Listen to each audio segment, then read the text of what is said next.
আমরা অনেক সময় প্রশ্ন করি, প্রশ্নের উপর একটা জোর দিই, যে অ্যাকশনটা হয়েছে সেই অ্যাকশনের উপর জোর দিয়ে প্রশ্ন করি বা অবাক হয়ে প্রশ্ন করি।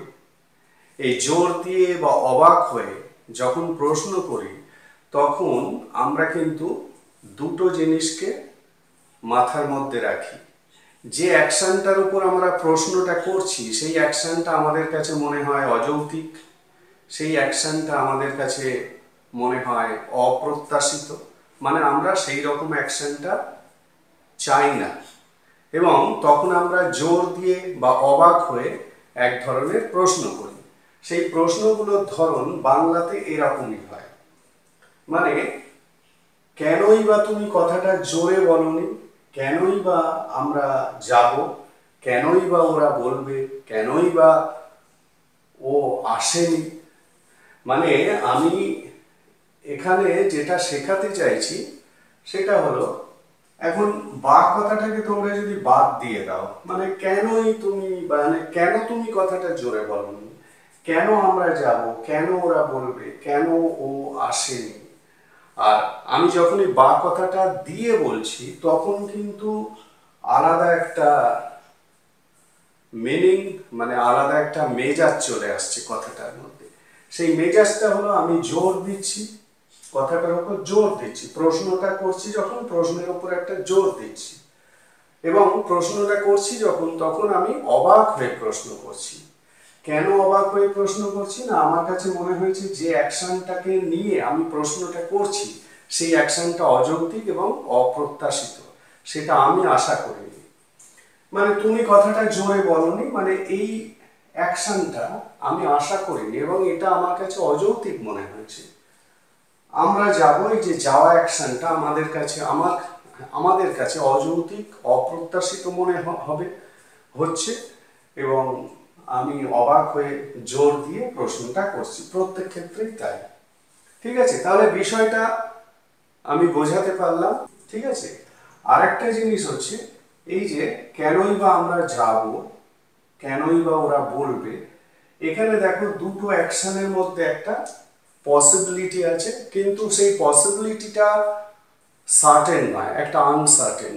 এটা এই দুটোই কিন্তু হাইপোথেটিক্যাল, মানে কাল্পনিক।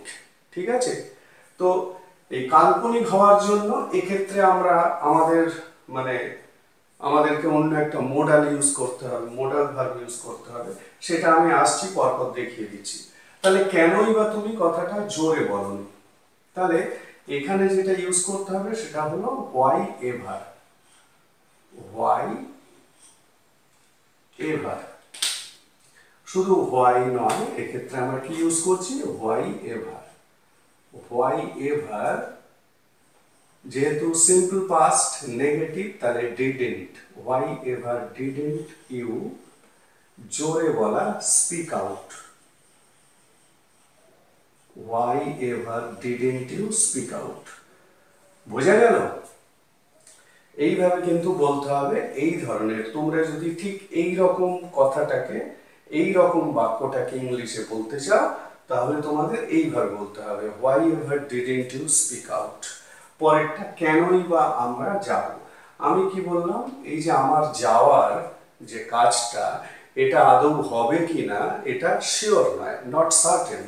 এটা একটা ইমাজিনড, মানে একটা কাল্পনিক ভাবনা থেকে বলা হচ্ছে, এবং একই সঙ্গে এর মধ্যে আমার একটা অবাক হওয়ার বিষয় আছে, সারপ্রাইজ দিচ্ছি, আমি জোর দিচ্ছি, এবং এই অ্যাকশনটা সম্পর্কে আমার মনে হচ্ছে অযৌক্তিক এবং অপ্রত্যাশিত। তাহলে আমি এক্ষেত্রে হোয়াই এভারের পরে মোডাল ভার্ব বসাবো, সেটা হচ্ছে would. Why ever, why ever would we go. তাহলে হোয়াই এভার কেন ইউজ হলো, উড কেন ইউজ হলো, দুটোই কিন্তু আমি বললাম, ভালো করে খেয়াল রাখবে। Why ever would we go. পরেরটা কেনই বা ওরা বলবে, একই রকম বিষয়টা আগের উদাহরণের মতন, why ever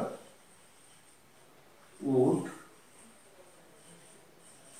they, why ever would they say, why ever would they সে।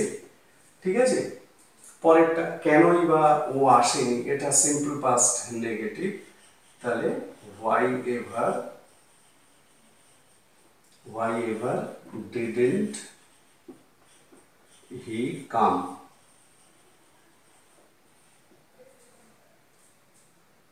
বোঝা গেল? তাহলে এই ধরনের প্রতিদিনের কথা, এই ধরনের বাংলা কথাগুলোকে, বাক্যগুলোকে ইংলিশে বলতে গেলে তোমাদের এইভাবে ইংলিশে বলতে হবে।